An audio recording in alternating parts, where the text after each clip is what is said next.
BJP media நேயர்கள் அனைவருக்கும் வணக்கம். நான் உங்கள் செய்கிறேன். இப்போ ஒரு வாரத்துக்கு முன்னால் தமிழகத்தையே உழுக்குனா மிகப்பெரிய சம்பவம் 2. ஒன்று இந்த அஜித்குமார் மரணம், இன்னொன்று வந்து ஒரு 4 வயது சிறுமியை ஒரு காம கொடூரன் நடந்து போய் வாயை புத்தி தூக்கிட்டு போய் புதருக்குள்ளே வச்சு அந்த சிறுமியை பாலியல் வன்புறவு பண்ணி இன்றைக்கி சீரியஸான நிலைமையில சென்னை ஹாஸ்பிட்டலில் இருக்காங்க. இந்த 2 நிகழ்வுகளையும் கொஞ்சம் என் நண்பு தமிழ் சொந்தங்களையும் கொஞ்சம் நல்லா யோசிச்சு பாருங்கள். இந்த டிஎம்கே அரசாங்கத்தோட ஒரு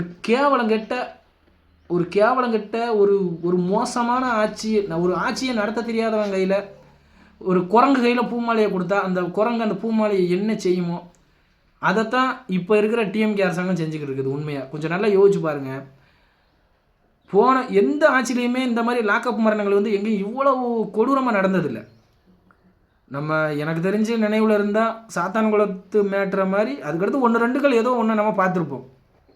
ஆனால் இந்த 2021 இப்போ 2025 வரைக்கும் 24 லாக்அப் மரணங்கள் நடந்திருக்கு. அந்த 24 லாக்அப் மரணங்களும் ஒரு அப்ராணி நம்ம ஏன் செத்தோம், எதுக்காக செத்தோம்னே காரணமே தெரியாமல் தான் அடி வாங்கி செத்துருக்கானுங்க. அப்போ எந்த லெவலுக்கு இந்த டிஎம்கே அரசாங்கத்தில் சட்ட ஒழுங்கு நாரி போயிருக்குதுன்னு கொஞ்சம் நல்லா பாருங்கள். கொஞ்சம் நல்லா யோசித்து சிந்திச்சு பாருங்கள்.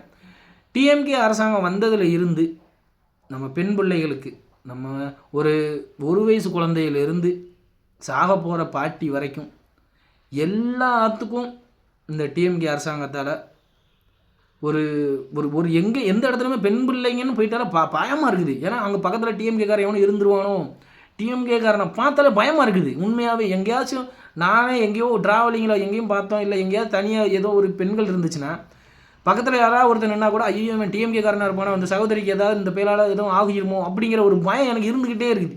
உண்மையாக அந்த லெவலுக்கு இந்த ஒரு கொஞ்சம் கூட மனிதாமனமே இல்லாமல் இந்த ஒரு சிறுமி அந்த சிசிடிவி ஃபுட்டேஜில் அந்த வீடியோ பார்க்கும் போதெல்லாம் மனசு பதறுது. உண்மையாகவே பதறுது. ஒரு பயமே இல்லாமல் பின்னாலே நடந்து போய் வாயை பொத்தி தூக்கிட்டு போகிறான். ஆனால் அதை விட ஒரு கேவலமான கேடுகட்ட ஒரு செயல் என்னென்னா, இன்றைக்கி அந்த சம்பவம் நடந்து 7 நாள் ஆயிடுச்சு. ஆனால் இன்ன வரைக்கும் இந்த தமிழ்நாடு காவல்துறை வந்து அவங்கள கைது பண்ணவே இல்லை. வருத்தத்துக்குரிய விஷயம். தமிழ் சொந்தங்களே, தமிழ் உறவுகளை கொஞ்சம் நல்லா யோசிச்சு பாருங்கள், சிந்திச்சு பாருங்கள். நான் எல்லா வீடியோக்குள்ளேயும் சொல்கிறதான், எங்கெல்லாம் பெண்களுக்கு எதிரான குற்றங்கள் நடக்குதோ அங்கெல்லாமே உன் வீட்டில் நடந்தால் மட்டும்தான் நீ அதை கேர் பண்ணிக்குவியா, மித்த வீட்டில் நடந்தால் நீ பார்க்க மாட்டியா?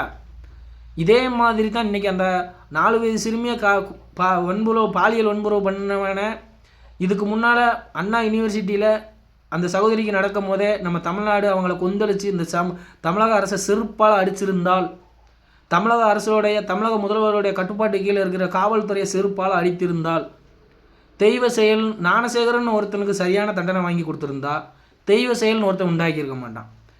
தெய்வ செயலுக்கு கரெக்டான தண்டனை வாங்கி கொடுத்துருந்தா இந்த திருவள்ளூர் மாவட்டத்தில் அந்த 4 வயது சிறுமியை ரேப் பண்ணவே வந்திருக்க மாட்டான்.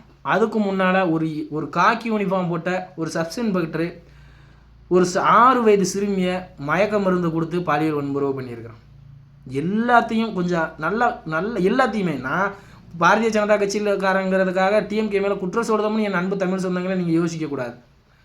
அந்த பெண்களுக்கு எதிரான குற்றங்கள் பண்ணினவன் பூரா யாருன்னு கொஞ்சம் யோசிச்சு பாருங்கள். கொஞ்சம் நல்லா யோசிச்சு அந்த குற்றங்கள் பண்ணினவன் பூரா யாருன்னு கொஞ்சம் எடுத்து பாருங்கள். ஞானசேகரன் யார்? ஞானசேகரன் கூட மா சுப்பிரமணியம் வந்து எங்கே சாப்பாடு வரைக்கும் ஷேர் பண்ணியிருக்காருன்னா அப்போ எந்த லெவலுக்கு பழக்கமாக இருந்தால் நம்ம ஃபோட்டோ எல்லோரும் சொல்லலாம். நான் எங்கேயும் ஒரு ஃபங்க்ஷனுக்கு போகிறேன், கூட வந்து ஃபோட்டோ எடுத்தால் செல்ஃபி எடுத்தால் என்ன பண்ண முடியும், நான் அந்த இடத்துல நீ யாருன்னா விசாரிக்க முடியும் அப்படின்னு நீ சொல்லலாம், ஓகே. ஆனால் பக்கத்தில் உட்காந்து சாப்பிட்றதா இருந்தால் எப்படி யார் கூட பக்கத்தில் உட்காந்து சாப்பிட முடியும்? யாரோ தெரியாதவங்க கூட பக்கத்தில் உட்காந்து சாப்பிட முடியுமா? இந்த விளக்கத்தை கொடுத்தது யாருன்னா சுகாதாரத்துறை அமைச்சர் மா சுப்பிரமணியன். கொஞ்சம் நல்லா யோசிச்சு பாருங்கள் என் அன்பு தமிழ் சொந்தங்களே. ஞானசேகரன் கூட அமையிருந்தான். தெய்வ செயல்னு ஒரு எச்ச நாய் கூட அவங்க பக்கத்தில் இருக்கிற அத்தனை டிஎம்கேக்காரன்னு இருந்திருக்கிறான். அந்த எச்ச நாய்க்கு பெண் பிள்ளைகள் வந்து கம்ப்ளைண்ட் கொடுக்குறதே பெரிய விஷயம். தைரியமாக வந்து கம்ப்ளைண்ட் கொடுத்ததும் இல்லாமல் மீடியாக்களுக்கும் பேட்டி கொடுக்குது. அப்படி இருந்தும் இந்த தமிழக காவல்துறை வந்து அவனை கைது பண்ணவே இல்லை. வருத்தத்துக்குரிய விஷயம், மிகப்பெரிய வருத்தத்துக்குரிய விஷயந்தான். ஒருத்தங்களை 24 பேரை அடித்து கொண்டீங்க காவல்துறையை, இந்த டிஎம்கேவோட அடியாட்களை. டிஎம்கேக்காரன் செய்கிற அத்தனை செயல்களையும் நீங்கள் விட்டுக்கிட்டு தானே இருக்கிறீங்க. எவ்வளோ பெரிய கொடூரம், எல்லாத்தையும் கூட சகிச்சுக்கிறாங்க தமிழக மக்கள். இந்த டிஎம்கே அரசாங்கத்துக்கும் டிஎம்கே அரசாங்கத்துக்கு அடியாள்கள் வேலை பார்க்கும் காவல்துறைக்கும் ஒரு வேண்டுகோள் என்னென்னா, கடவுள்னு ஒருத்தர் இருக்கிறார் கண்டிப்பாக. எப்படி இந்த 4 வயது சிறுமியை ஒரு ஒரு ஒரு கொஞ்சம் கூட மனிதாபிமானமே இல்லாமல் கசக்கி புழிஞ்சு எரிஞ்சானோ, அந்த காம கொடூரனுக்கும், அந்த காம கொடூரம் ஒரு டிஎம்கே காரணங்கிறதுக்காக இன்ன வரைக்கும் கைது பண்ணாமல் இருக்கிற காவல்துறைக்கும், அவன் பண்ணினதுக்கும் நீங்கள் பண்ணினதுக்கும் எதுவும் வித்தியாசம் இருக்குதா? கொஞ்சம் யோசிச்சு பாருங்கள்.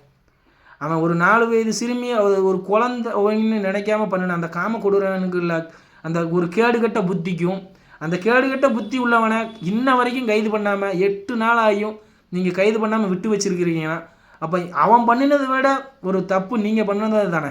கொஞ்சம் யோசிச்சு பாருங்கள். உங்களுக்கும் மனிதாபிமானம்னு ஒன்று இருக்கணும். அப்புறம் உங்களுக்குன்னு பெண் பிள்ளைகள் இருக்கலாம். அந்த பெண் பிள்ளைகளுக்கு ஒன்று நடந்தால் இப்படித்தான் நீங்கள் இருப்பீங்களா? இப்படித்தான் பண்ணுவீங்களா? அப்புறம் எவனோ பணம் படைச்சவன் வந்து ஒரு மிகப்பெரிய பணம் படைச்சவன் ஒன்றுமே அந்த அஜித்குமார் எல்லாம் அது என்னது, நீ அவனோட தாயாரை தள்ளிட்டு போயிருக்கான், அதுக்கு காசு கேட்டிருக்கான், அவள் கொடுக்கலன்னு பொய்யா ஒரு ஃபோன் கால் பண்ணினதுக்காக கீழே இறங்கி அடித்து கொள்ள தெரிஞ்ச உங்கள் காவல்துறையால் ஒரு பச்சை குழந்தைய ரேப் பண்ணியிருக்கிறானே, அவனை உங்களால் இத்தனைக்கும் சிசிடிவி ஃபுட்டேஜ் இருந்தும் உங்களால் கண்டுபிடிக்க முடியலையா? இல்லை இந்த டிஎம்கே அரசாங்கத்தில் உங்களுக்கு அழுத்தம் வருதா? டிஎம்கே அரசாங்கத்தில் அழுத்தம் வரட்டும். அவன் ஆட்சியில் கேடுகட்ட ஆட்சியில் அழுத்தங்கள் வரலாம். டிஎம்கே காரனாக இருந்தால் என் முதல்வர் வந்து சப்போர்ட் பண்ணுவார். அங்கே தலை நல்லா இருந்தால் தானே மிச்சம் எல்லாம் நல்லாயிருக்கும். தலையே கேடுகட்ட புத்தியில் இருந்தால் அவன் தொண்டர்கள் எப்படி இருப்பாங்க? அந்த தொண்டர்களும் அப்படி தான் இருப்பாங்க. அதுக்காக இந்த காவல்துறை நீங்கள் விட்டுருவீங்களா? உங்கள் வீட்டில் ஒன்றை கை வச்சா நீங்கள் விட்டுருவீங்களா? இல்லை விட்டுருவீங்களான்னு கேட்குறேன். ஐயா, காவல்துறை அதிகாரிகளை முன்னாள் முதல்வர் கருணாநிதியோட சிலைக்கு கருப்பு பெயிண்ட் அடிச்சிட்டாங்க. ஒரு நாளையில் 1 மணி நேரத்தில் கண்டுபிடிச்சி தூக்கிட்டு போன உங்களால், இத்தனைக்கும் அதில் சிசிடிவி ஃபுட்டேஜ் இல்லை, எந்த ஆதாரமும் இல்லை. ஆனாலும் அசால்ட்டாக உங்களால் கைது பண்ண முடிஞ்ச காவல்துறையால் சிசிடிவி ஃபுட்டேஜ் இருந்து இன்ன வரைக்கும் கண்டுபிடிக்க முடியலைன்னா, நீங்கள் யாரோட அழுத்தத்தின் பேரில் இன்ன வரைக்கும் கண்டுபிடிக்காமல் இருக்கீங்க? இல்லை உங்களுக்கு திறமை இல்லையா? உங்களுக்கு திறமை இல்லைன்னா நீங்கள் எதுக்கு அந்த யூனிஃபார்மை போட்டிருக்கணும்? அந்த யூனிஃபார்ம் போடுறது கொஞ்சமாச்சும் உங்கள் உடம்பு கூச வேண்டாமா? ஆனால் ஒரு சில காவல்துறை அதிகாரிகள், என்கிட்ட பேசுகிற அதிகாரிகள் என்ன சொல்கிறாங்கன்னா, நேர்மையாக இருந்தால் இந்த மதுவிலக்கு துறையில் டிஎஸ்பியாக இருந்த சுந்தரேசனை மெய்யழகன் ஒரு அமைச்சர் அவரோட பந்தோபஸ்துக்காக ஒரு வண்டியை கேட்டாருன்னு இவர் கொடுக்கல. அப்புறம் ஒரு 1200 உரிமம் இல்லாத பார்களுக்கு சீல் வச்சதுங்கிறது, 1200 பார்களும் டிஎம்கே காரங்க உள்ளது, அவங்களத சீல் வச்சதுனால இவரோட வண்டியை பிடிங்கிட்டாங்களாம். 4 மாதம் சம்பளம் போடலைங்க. பாவன் வண்டியை பிடிங்கி நடந்தே போயிட்டு இருந்திருக்காரு 1 வாரம். ஒரு காவல்துறை உயர் அதிகாரி, அதுவும் டிஎஸ்பி அவருக்கேவும் பாதுகாப்பு இல்லை. அவர் பாவம் இன்னைக்கு வீடியோக்களில் வந்து என் உயிருக்கு பாதுகாப்பு இல்லை இந்த டிஎம்கே அரசாங்கத்தால், டிஎம்கே காரங்க எனக்கு ஃபோன் போட்டு மிரட்டுறாங்க, எனக்கு கொலை மிரட்டல் விடுக்கிறாங்க, நான் மிகப்பெரிய மன அழுத்தத்துக்கு உள்ளாகியிருக்கேன், என்னை எப்படியாவது காப்பாற்றுங்கன்னு கதறுதார். சில காவல்துறை நண்பர்கள் வந்து, எனக்கு தெரிஞ்ச காவல்துறை நண்பர்கள் என்கிட்ட வந்து, நீங்கள் நேர்மையாக இருங்கன்னு நீங்கள் சொல்கிறீங்க, தப்பு பண்ணுற போகிறேன் டிஎம்கே காரனாக தான் இருக்கான், நாங்கள் போய் ஏதாவது பண்ணால் எங்கள் மேலதிகாரிகள் வந்து எங்களை வந்து இடிக்கிறாங்க, நாங்கள் என்ன பண்ண முடியும்? நீங்கள் எப்போ பார்த்தாலும் எங்களவே காவல்துறையவே கம்ப்ளைண்ட் பண்ணுறீங்களே. காவல்துறையிலையும் எங்களை மாதிரி நேர்மையான அதிகாரிகள் நிறைய பேர் இருக்கிறாங்க, ஆனால் எங்களால் பணி செய்ய முடியலை அப்படின்னு சொல்கிறாங்க. உண்மையிலேயே வருத்தமாக தான் இருக்குது. இந்த டிஎம்கே ஆட்சி ஒழியுது வரைக்கும் ஏன்னா காவல்துறை அதிகாரிகளை நீங்கள் இந்த மாதிரி நான் அவங்ககிட்ட சொன்னது, சார் நீங்கள் வந்து தப்பு பண்ணுறத அவங்க தப்பு பண்ணவன் எவனோ அவனை பிடிக்கிறது தான் உங்கள் வேலை. ஆனால் யார் கம்ப்ளைண்ட் கொடுக்க வராங்களோ அவன் மேலேயே கம்ப்ளைண்ட் எஃப்ஐஆர் ஆக்கி அப்படி தான் அண்ணா யூனிவர்சிட்டி அந்த சகோதரி மேலேயும் உண்டு பண்ணீங்க. இந்த தெய்வ செயல்னு ஒருத்தன் அவன் மேலேயும் இது பண்ணினீங்க. இந்த 4 வயசு சிறுமியை கற்பழிச்சிட்டு போய் கொத்துயிரும் கொலையுரமாக தான் அந்த சகோதரி இருக்காங்க, அந்த குழந்தை இருக்குது. அந்த குழந்தைய பண்ணவனே இன்னும் 8 நாள் ஆச்சு, இன்னும் கண்டுபிடிக்க முடியல. ஒரு 6 வயசு சிறுமியை மயக்க ஊசி போட்டு ஒரு காவல்துறை யூனிஃபார்ம் போட்ட ஒரு சப்ஸ்டன்ஸ் பட்டுற அவனை இன்னும் கைது பண்ணவே இல்லை. இப்படி இந்த டிஎம்கே ஆட்சியில் பெண்களுக்கு எதிரான குற்றங்கள் நாளுக்கு நாள் குறைஞ்சபடியில் குறையிறதுக்கு எப்படி குறையும்? எவனாவது தப்பு பண்ணுறவனுக்கு சரியான தண்டனை கொடுத்தா தானே தப்பு குறையும். நீ தான் தண்டனையை கொடுக்க மாட்டீங்க. நீ தான் இந்த காவல்துறை வந்து நீங்கள் தான் வந்து அவங்க மேலே சரியான அதே எடுக்க மாட்டேங்கிங்க. நீங்கள் சொல்லலாம் எங்களுக்கு மேலேருந்து ப்ரெஷர் வருது நாங்கள் என்ன பண்ணேன்னு சொல்லி. உங்களுக்குன்னு மனசாட்சி இருக்குல்ல, உங்கள் வீட்டு பிள்ளை இந்த மாதிரி பண்ணுனா நீங்கள் இப்படி தான் பண்ணுவீங்களா? அவன் டிஎம்கேக்காரன் சொன்னாலும் உங்களுக்கு எங்கே போச்சு புத்தி? தயவு செஞ்சு என் அன்பு தமிழ் சொந்தங்களே, என் அருமை உறவுகளை, உண்மையிலேயே காவல்துறையை சொல்லவும் பாவமாக தான் இருக்குது எனக்கு. ஏன்னா மேலேருந்து ஒரு நேர்மையாக இருந்த அதிகாரி டிஎஸ்பி சுந்தரேசனை பாவம் காரை பிடுங்கினதும் இல்லாமல் இன்றைக்கி சஸ்பெண்ட் வேறு பண்ணிட்டாங்க. இப்போ உயிருக்கே உத்தரவாதம் இல்லையா? அவர் அப்படி பயப்படுதார். ஒரு உயர் காவல்துறை அதிகாரியே அந்த பயப்படுதார். அப்போ இந்த டிஎம்கே அரசாங்கத்தில் யாருக்கு பாதுகாப்பு? போதைப் பொருள் கடத்துறவனுக்கு பாதுகாப்பு, கொலை பண்ணுறவனுக்கு பாதுகாப்பு, பெண்களுக்கு எதிரான குற்றங்கள் பண்ணுறவனுக்கு பாதுகாப்பு, எந்தெந்த செயல்கள் செய்யக்கூடாதோ கேடுகட்ட செயல்கள் செய்யக்கூடாதோ அந்த எங்கே பொதுமக்களுக்கு பாதிப்பு ஏற்படுமோ அந்த மாதிரி பொதுமக்களுக்கு பாதிப்பு ஏற்படுற மாதிரி மித்தவங்கள் கஷ்டப்படுற மாதிரி செய்கிற செயல்களை செஞ்சவங்களுக்கு மட்டும்தான், ரவுடிகளுக்கும் கூலிப்படைகளுக்கும் மட்டும்தான் இந்த டிஎம்கே அரசாங்கத்தில் பாதுகாப்பு. அப்புறம் அப்ராணி மக்கள் சாதாரண மக்களுக்கெல்லாம் இந்த டிஎம்கே ஆட்சியில் பாதுகாப்பே கிடையாது. ஏன்னா கவர்மெண்ட் அதிகாரிகள் இவங்க பேச்சை கேட்கலன்னா இவங்க டார்ச்சர் பண்ணுறதும், எத்தனையோ நேர்மையான அதிகாரிகளை வெட்டி அவங்க ஆஃபீஸில் வெட்டி கொள்ளும் போது பார்த்துருப்போம். இவங்க ஆட்சியில் மாதிரி அந்த வெட்டி கொள்வது யாருன்னு பார்த்தா இந்த டிஎம்கேக்காரங்களாக தான் இருக்கிறாங்க. எவன் நேர்மையான அதிகாரிகளாக இருக்காங்களோ அவங்கள போய் இந்த டிஎம்கேக்காரங்க கொண்டு போடுறாங்க. அதனால் எல்லா அதிகாரிகளும் பயப்படுறாங்க.